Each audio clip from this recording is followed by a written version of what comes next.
अस्सलाम वालेकुम and good evening friends. मैं कैसर खरल एक और नई वीडियो के साथ आपकी खिदमत में हाज़िर हूँ और मौजू वही है दुबई की जो जॉब्स के बारे में, ख़ास तौर पर टैक्सी की जॉब्स के बारे में, जो कि मेरा शोबा इस वक्त है यहाँ पे। और सबसे पहले तो मैं माज़रत चाहता हूँ कि वीडियो ज़रा लेट बना रहा हूँ। दरअसल बीच में यहाँ पे काफ़ी बारिशें हुई हैं, मौसम बड़ा अच्छा हो गया था, तो वो वीडियोज़ बनाना भी ज़रूरी था। तो मैं देख रहा था कॉमेंट्स में कुछ भाइयों ने कहा है कि भाई वीडियोज़ जल्दी जल्दी बनाएँ, तो चलें जनाब, इंतज़ार ख़त्म हो गया। अभी वीडियोज़ जल्दी जल्दी बनाएँगे इंशाल्लाह। और सबसे पहले जितनी भी इन्फॉर्मेशन है इसके बारे में, जॉब के बारे में, जितना मेरा एक्सपीरियंस रहा है, मेरा जो तजर्बा रहा है, वो आप लोगों के साथ मैं शेयर करूँगा। उसके बाद दूसरी कोई वीडियो बनेगी ट्रैवलिंग की, या जो भी यहाँ पे वीडियो दूसरी बनाता हूँ मैं। पहले आपको पूरी इन्फॉर्मेशन देंगे जॉब्स के बारे में। फेसबुक पे, यूट्यूब पे काफ़ी लोगों ने कुछ सवाल भी पूछे हैं। तो सबसे पहले नंबर पर तो एक जो सवाल था लास्ट वीडियो में कॉमेंट सेक्शन में कि ख़र्चा कितना आता है ये, अगर मैंने किसी ने भी टैक्सी कंपनी कोई भी ज्वाइन करनी है तो वीज़ा वगैरह सारा जो है, वैसे मैं उस वीडियो में बता चुका हूँ और नीचे कमेंट करके एक भाई ने भी बताया। तो वीडियो गौर से देखा करें ज़रा, सारी बातें बीच में बताई हुई होती हैं। तो टैक्सी कंपनी का मैंने बताया था, तकरीबन कुछ कंपनीज़ है वो 6,500 तक उनका होता है, और गारंटर है तो कुछ पैसे आपको पहले देने पड़ते हैं। तो वीडियोज़ को ध्यान से देखा करें। अगर आपको ये जानना है कि कितना ख़र्चा आता है तो लास्ट वीडियो आप जाके देखें, उसका लिंक भी नीचे मैं दे दूँगा, और वो वीडियो आप जाकर देख सकते हैं, जो पहला एपिसोड था इसका दुबई टैक्सी के बारे में। तो जनाब मौजू की तरफ आगे बढ़ते हैं ताकि वीडियो ज़्यादा लंबी ना हो और जल्दी जल्दी यहाँ बात भी अपनी कर सकें हम। तो आज मैं आपको जो बताने वाला हूँ वो ये है कि जब आप इरादा कर लें, इरादा करने के बाद आप यहाँ पे आ जाएँ, और आने के बाद आप इंटरव्यू, इंग्लिश टेस्ट, ये वो सब पास कर लें, और कंपनी के साथ आपका सारा मामला तय हो जाता है। पैसे आप गारंटर दे रहे हैं, आप यहाँ पूरे के पूरे आप पेमेंट उनको करें जैसे भी है। उसके बाद आगे का प्रोसेस ये है कि उसके बाद आपने क्या करना है कि आपने वीज़े के लिए आप इंतज़ार करेंगे। मैं आपको अपना जो कहानी आपने सुना देता हूँ कि जब मेरा सारा मामला तय हो गया, इंटरव्यू वगैरह सब कुछ जब हो चुका था, तो अब वीज़े के लिए इंतज़ार करना शुरू किया। तो क्योंकि जो कंपनी है, टैक्सी कंपनी बड़ी कंपनीज़ होती हैं, तो यहाँ पे एक दो बंदे के लिए तो काम होता नहीं है, काम होता है ज़्यादा बंदों के लिए। तो बैच बनते हैं, ज़्यादा लोगों के लिए होता है। वैसे टाइम कम लगता है वीज़ा निकलने में, लेकिन जब कंपनी का काम होता है तो वहाँ पर ज़्यादा टाइम लगता है। तो मेरा ये हुआ था कि जब मैंने वीज़े के लिए इंतज़ार करना शुरू किया, तो कुछ दिनों के बाद, बल्कि 10-15 दिन के बाद तकरीबन कॉल आई। या तो आपको कॉल आएगी या मैसेज आएगा कंपनी की तरफ से कि आपका ऑफ़र लेटर आ गया, आके साइन कर दें। तो मैं कंपनी गया, कंपनी जाके ऑफ़र लेटर पे साइन किया। काफ़ी सारे और लोग भी थे, पढ़ने की कोशिश की, लेकिन ऑफ़र लेटर था थोड़ा बहुत पढ़ा, बाकी सब साइन कर रहे थे, साइन किया उसको। अच्छा, वो साइन करने के बाद ऑफ़र लेटर जब साइन हो गया, तो उसके बाद दो तरीके होते हैं। कुछ लोग तो चले जाते हैं अपने मुल्क चले जाते हैं, पाकिस्तान या इंडिया, जहाँ भी जाना होता है उन्होंने, और वहाँ वीज़ा मंगवा लेते हैं। उसका तरीकाकार भी है, वो थोड़ा लंबा तरीकाकार है थोड़ा सा। आपको बाकायदा छुट्टी लेनी पड़ती है एक तरह से। आपको दो चार नंबर देने पड़ते हैं। 2 नंबर यहाँ के दोस्तों के और 2 पाकिस्तान के कम से कम नंबर वो देने आपको होते हैं। ईमेल एड्रेस वगैरह वगैरह देना होता है कि आपसे वो लोग रब्ता कर सकें, या जिस ईमेल पे आपको वीज़ा सेंड कर सकें। लेकिन बेहतर ऑप्शन ये है कि आप यहीं पर रहें और यहाँ रह के ही वीज़ा जो है आप लें। उससे आपका ख़र्चा भी कम आएगा और काम भी जल्दी ख़त्म हो जाएगा। मेरी थी मजबूरी, मैं मजबूरी में था। जब मैं वीज़ा का इंतज़ार कर रहा था तो मुझे पाकिस्तान जाना पड़ा, और मजबूरी से ही पाकिस्तान गया था मैं, वरना मैं भी पाकिस्तान नहीं जाता, यहीं पे रहता, क्योंकि उससे ख़र्चा कम आता है। पाकिस्तान जाने से ये होता है कि आपको वहाँ से प्रोटेक्टर का एक्स्ट्रा ख़र्चा होता है, आने जाने का ख़र्चा, वहाँ रहने का ख़र्चा, तो आपका वो काफ़ी ख़र्चा उसमें हो जाता है। तो ज़ाहिर बात है मेरा भी हुआ, और डेफिनेटली वो मामला लाखों तक चला जाता है जब पाकिस्तान आप चले जाते हैं। तो आप समझ सकते हैं उस चीज़ को। तो मुझे पाकिस्तान जाना पड़ा। मेरा पाकिस्तान वीज़ा उन्होंने भेज दिया था, और मैं पाकिस्तान से प्रोटेक्टर वगैरह करा के, और जो मुझे काम था वहाँ पे जितना कर सका मैं किया। बाद में यहाँ पे आ गया मैं वापस दुबई में। और यहाँ पे आने के बाद सबसे पहले नंबर पे जब कंपनी मैंने रिपोर्ट किया जाके, तो उन्होंने मुझे कहा कि आप मेडिकल करवा के आएँ। वो कंपनी ही अरेंज करती है। वो अलकूज़ में हमारी कंपनी है, नेशनल टैक्सी। तो अलकूज़ के अंदर ही एक अलकूज़ मॉल है, वहाँ पर एक प्राइवेट हॉस्पिटल है। वहाँ पर उन्होंने मुझे अपॉइंटमेंट लेकर दी, मुझे टाइम बताया, मैं वहाँ गया, जाके मैंने अपना मेडिकल करवाया। 10-15 मिनट में वहाँ से मैं फ़ारग हो गया था। तो मेडिकल करवा के वो जाके वो ऑनलाइन यूँ तक चली जाती है, उसका जो रिपोर्ट होती है उसकी मेडिकल हो जाता है। मेडिकल के बाद आपने फिर वीज़े के लिए इंतज़ार करने, आगे लगने के लिए अगला मरहला आएगा वीज़ा लगने का, और ID कार्ड आपको मिलेगा, जिसको कुछ मुल्कों में, अरबी मुल्कों में बताका कहते हैं। बताका यानी कि कार्ड भी बताका कहते हैं। यहाँ पे उसको एमरेट्स ID कहते हैं, यानी कि एमरेट्स आइडेंटिटी कार्ड, जो भी आप कह लें। उसके लिए आपने वेट करना है, वीज़ा लगने के लिए करना है। वही बात कि अगर आप वैसे लगवाएँ वीज़ा यहाँ तो जल्दी लग जाता है, लेकिन क्योंकि कंपनी का काम है, सैकड़ों हज़ारों वीज़े और अकामे लगने होते हैं, तो ज़्यादा टाइम लगता है।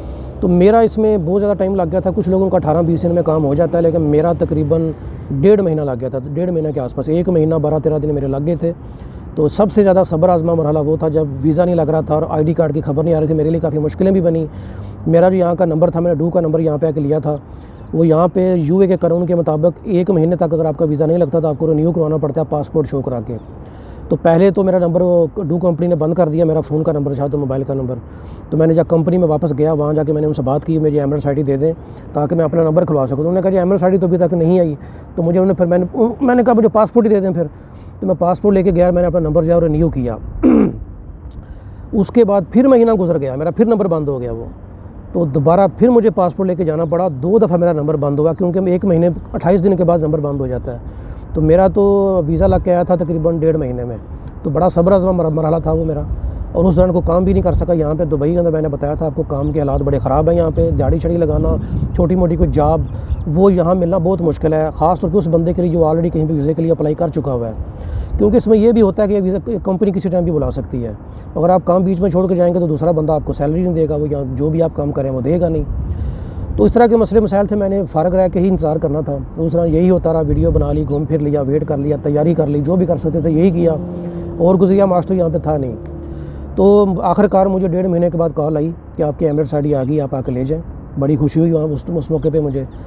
तो मैं गया, जाके एमरेट्स आईडी मैंने ली अपनी, फिर वापस आ गए, फिर इंतज़ार आगे की कॉल के लिए।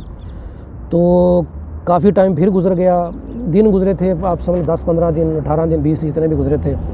फिर एक दिन कॉल आई कि आप आएँ जी, आके अपना मैसेज आया था शायद, सॉरी मैसेज आया था, फ़ोन के ऊपर मैसेज आएगा, ये आपने याद रखना, आपका जो यहाँ यूएई का नंबर है उसके ऊपर मैसेज आता है मोस्टली कंपनी की तरफ से कि आप आएँ, आप आके अपना यूनिफॉर्म ले लें, आपकी आरटीए की जो ट्रेनिंग है वो शुरू होने वाली है, कंपनी में आकर रिपोर्ट करें। तो कंपनी में मैं गया, वहाँ पर मुझे उन्होंने 2 पैंटें और 3 शर्टें मुझे दी। वो साइज़ के हिसाब से लेनी होती हैं अपना साइज़ बता के, वो ली। उसके बाद वहाँ पे सारे स्माइल हैं, उनसे मुलाकात हुई, उन्होंने एड्रेस वगैरह दिया, सबको दे रहे थे, सारे सबको बुलाया हुआ था वहाँ पे जो मेरे बैचमेट थे।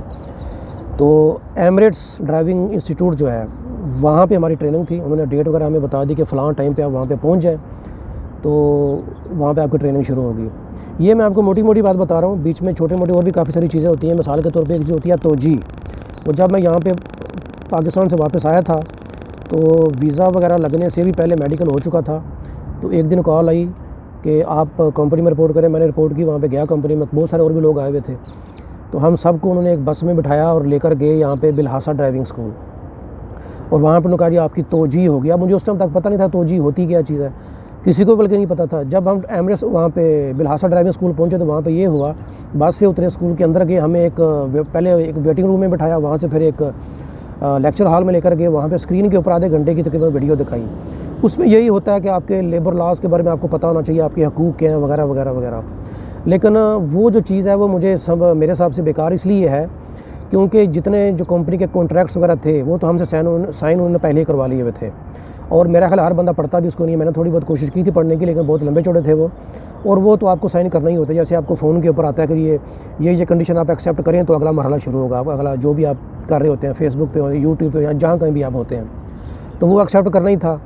तो जब हम साइन कर चुके हैं कॉन्ट्रैक्ट के ऊपर, सारे पेपर पे साइन कर चुके हैं, तो उसके अंदर क्या लिखा हुआ है, उसके अंदर कई जगहों पे बेसिक सैलरी भी लिखी हुई होती है, जो कि हम सबको पता है कि किसी ज़माने में मिलती होगी, लेकिन अभी तो टैक्सी कंपनीज़ में आपको कमीशन ही मिलता है, कोई बेसिक सैलरी है नहीं। वहाँ पे शायद लिखी हुई होती है उसके अंदर। तो वो हकूक़ के बारे में बताया हुआ था, और मेरा ख्याल है वो ठीक है, वो गवर्नमेंट की एक पॉलिसी है, गवर्नमेंट का एक रूल है, कानून है कि आपको ये बताना ज़रूरी है लोगों को, ताकि उनको पता हो उनके हकूक़ क्या हैं। पता होना भी चाहिए, वैसे भी हम सर्च कर सकते हैं। वो एक फ़ॉर्मेलिटी थी मेरे हिसाब से, एक फजूल किस्म की फ़ॉर्मेलिटी थी। और जैसे ही हम बिलहासा से बाहर निकले तो हम इंतज़ार कर रहे थे बस का कि जो बस हमें लेकर आई थी वो वापस भी लेके जाएगी। लेकिन फिर किसी बंदे ने हमें, एक भले बंदे ने हमें बताया कि भाई वो बस का काम यही था कि आपको वहाँ से ढो के यहाँ आके उतार दे, फेंक दे, वापस आपने खुद ही जाना है। तो फिर जनाब अपने अपने रास्ते हम वहाँ से हो गए खुद ही। इस तरह की छोटी मोटी चीज़ें बीच में होती हैं, लेकिन मोटी मोटी बात मैंने आपको बता दी है, ताकि आपको, अगर आप कल को आप यहाँ पे आएँ और आपको पता हो कि प्रोसेस कैसे चलता है। तो एक तो मैंने आपको मोटी मोटी बात ये बता दी कि भाई अगर आपका ड्राइविंग लाइसेंस है तो 7 से 8 महीने तो पक्के हैं आपके आज की डेट में। पहले क्या होता था या आने वाले टाइम में क्या होगा उसको हमें पता नहीं है। इस वक्त 2022 में भी यही हो रहा था, 23 में भी यही नज़र आ रहा है कि टाइम लग रहा है। ये कंपनी होती है, इनका प्रोसेस बड़ा आस्ता स्लो चलता है। तो अगर आपके पास ड्राइविंग लाइसेंस पहले से है तो फिर भी 7 से 8 महीने लगेंगे। अगर ड्राइविंग लाइसेंस नहीं है तो आप 3-4 महीने 5 महीने और ऐड उसमें कर लें तो ये लगेंगे। बाकी उसके नेक्स्ट दिन हम वहाँ पे एमिरेट्स ड्राइविंग इंस्टीट्यूट में पहुँचे वहाँ पे, और उसकी मैंने वीडियो, एक व्लॉग जो था मैंने ऑलरेडी वो बल्कि 2-3 मैंने अपलोड किए हुए हैं, आप देख सकते हैं मेरे इसी चैनल के ऊपर। कैसर खरल ट्रैवलिंग जेट के ऊपर आप देख सकते हैं। मैं उनका लिंक भी नीचे दे दूँगा डिस्क्रिप्शन में, आप जाकर वीडियोज़ वो देख सकते हैं। उनके अंदर मैंने दिखाया हुआ नेशनल डे भी इनका आया था। बाकी वहाँ पे जो ट्रेनिंग हुई थी उसके अंदर क्या है कि वो बड़ी ज़रूरी है, वो नेक्स्ट वीडियो में आपको बताऊँगा, क्योंकि बड़ी वो टेक्निकल बातें, ये वीडियो ज़्यादा लंबी हो जाएगी, वो आप ज़रूर देखिएगा। वहाँ पे बहुत कुछ सीखा, बहुत कुछ सीखने का मौका मिला। बहुत सारी चीज़ों का पहले से पता था, लेकिन बहुत सारी चीज़ें जो हैं वो फ़र्स्ट टाइम वहाँ पे सीखी। तो वो इंशाल्लाह मैं वो बताऊँगा उसके अंदर। वहाँ पे 10 से 11 दिन तकरीबन गुजारे वहाँ पे, वो बड़ा अच्छा लगा। बड़े नए दोस्त भी वहाँ पे बने। टीचर हमारे बहुत अच्छे थे, पाकिस्तानी थे। सर मुजाहिद अब्बास, उनका नाम भी लेना चाहूँगा। अस्सलाम वालेकुम सर, अगर आप ये वीडियो देख रहे हैं तो। सर मुजाहिद से इंशाल्लाह बाद में मुलाकात होगी उनसे, वहाँ भी दोस्ताना माहौल में ही रहे जितना टाइम रहे। बड़े अच्छे इंसान है वो, तो उनसे मुलाकात रहेगी इंशाल्लाह। तो जितना वहाँ पे सीखा वो आपको नेक्स्ट वीडियो में इंशाल्लाह बताऊँगा। एक एपिसोड हो सका, 2 हो सका, वो बड़े मज़ेदार होने वाले हैं, क्योंकि उसके अंदर इंफॉर्मेशन बहुत ज़्यादा है। तो बाकी का इंशाल्लाह आपको नेक्स्ट वीडियो में बताते हैं। तो ये आखिर में फिर एक बार कहूँगा, मैं जितनी चीज़ें मैंने आपको बताई हैं, अगर आप ये पूरा टाइम आप गुजार सकते हैं, ये सब कुछ आप कर सकते हैं, 7-8 महीने से लेकर 1 साल का टाइम है, और लाखों रुपया लगेगा इसके अंदर। आपको घर का ख़र्चा भी चलाना है पाकिस्तान में, इंडिया में, अपने घर का भी, और यहाँ अपना ख़र्चा भी आपको चाहिए। आपको यहाँ पे काम करने का मौका ना के बराबर मिलेगा, ना होने के बराबर मिलेगा। यहाँ पे यूँ समझ लें आपके, आपने फ्री ही रहना है यहाँ पे। ज़रिया माश कोई नहीं होगा, आमदनी का ज़रिया आपका कोई भी यहाँ पे नहीं होगा, कोई सोर्स ऑफ इनकम आपका यहाँ पे नहीं होगा। बहुत कम चांस है उसका, कुछ लोगों को हुआ ऐसा, मिला है। और एक चीज़ मैं और क्लियर कर दूँ कि एक बंदे ने नीचे कमेंट ये भी किया था लास्ट वीडियो में कि लोगों को वहाँ पे रहने के लिए, खाने के लिए कंपनी पैसा देती है। जनाब मैंने उस वीडियो में वाज़ेह तौर पे बताया था कि कुछ लोगों को ये मिलता है, सबको नहीं मिलता, बल्कि ज़्यादातर को नहीं मिलता। होता असल में यह है कि जो लोग पाकिस्तान से, इंडिया से एजेंट्स के थ्रू आते हैं, उनको रहने के लिए और खाने के लिए कंपनी जगह देती है। और जो जितने लोगों से यहाँ पे मैं मिला हूँ, ज़्यादातर लोग मेरी तरह डायरेक्ट ही कंपनी से मिले थे। उन्होंने जहाँ कोई विजिट वीज़े पर आया हुआ था, यहाँ परमानेंट वीज़े पे पहले से रह रहा था, तो इसलिए बहुत कम लोगों को कंपनी रहने के लिए और खाना और पैसे सब देती है। हम लोग ऐसे ही रह रहे हैं। ट्राई की थी मैंने भी, और लोगों ने भी ट्राई की थी, और मेरे सामने कितने लोग हैं मैं आपको बता देता हूँ। ये मैं अभी आपको राज बताना चाह नहीं रहा था, लेकिन बता देता हूँ। मेरा एक दोस्त यहाँ पे बना है, मेरा बैचमेट था, तो उसने बताया कि एक और लड़का हमारा बैचमेट है, उसका पाकिस्तान में, उसका KPK से उसका ताल्लुक़ है, घर का बिजली का मीटर कट गया। वजह उसकी ये थी कि वो यहाँ पिछले 7-8 महीने से वो तो फ़ारग बैठा हुआ है। जब से इस कंपनी में हमने अप्लाई किया था, तो ट्रेनिंग और सब मामला, तो वीज़ा लगने के मामला चल रहे थे, तो घर के खर्चे ज़रिया माश को था नहीं, आमदन का ज़रिया को था नहीं, तो वो बिल पे नहीं कर सके, वो जो भी आया था। तो वापडा वाले आके 1-2 महीने बाद, जितना भी टाइम उनका होता है, वो आके मीटर उतार के ले गए। तो ये तो सिचुएशन है, ये तो हाल है। पहले बिल बढ़ता रहा। तो जनाब इस तरह की मजबूरी है, यहाँ पे बंदे बड़े बड़े मजबूर हैं जिन्होंने अप्लाई किया हुआ। मैं आपको ये बातें इसलिए बता रहा हूँ कि कुछ लोग हैं वो कुछ चीज़ें बेच कर आते हैं, कोई कर्ज़ा उठा के आते हैं, वो ना अप्लाई करें। मैं इसलिए बताता हूँ कि आप जहन में रख के आएँ कितना टाइम लगेगा। मैंने ये पहले भी मैंने कहा था, अगर आपके पास फालतू पैसे पड़े हुए हैं, आप समझते हैं कि यहाँ पे आप इन्वेस्ट कर सकते हैं, तो करें। अगर आपके पास टाइम भी है, पैसे भी है, तो इन्वेस्ट करें। मैंने बताया था कि इतनी बुरी जॉब भी नहीं है। 3,500 से 4,000 दिरहम तो तकरीबन लोग बना ही लेते हैं। ये सैलरी जो मैंने आपको बताई थी, कम ज़्यादा भी हो सकती है, ये फिक्स नहीं है ऐसा। तो ये सारी बातें मैंने आपके सामने खोल के इसलिए रखी हैं ताकि आपको आइडिया हो कि अगर आपने अप्लाई करना है दुबई की टैक्सी की किसी भी कंपनी में, तो आपको हालात का पता हो कि यहाँ पे आपको हालात क्या मिलेंगे। ये वीडियोज़ बनाने का मकसद सिर्फ़ और सिर्फ इतना है।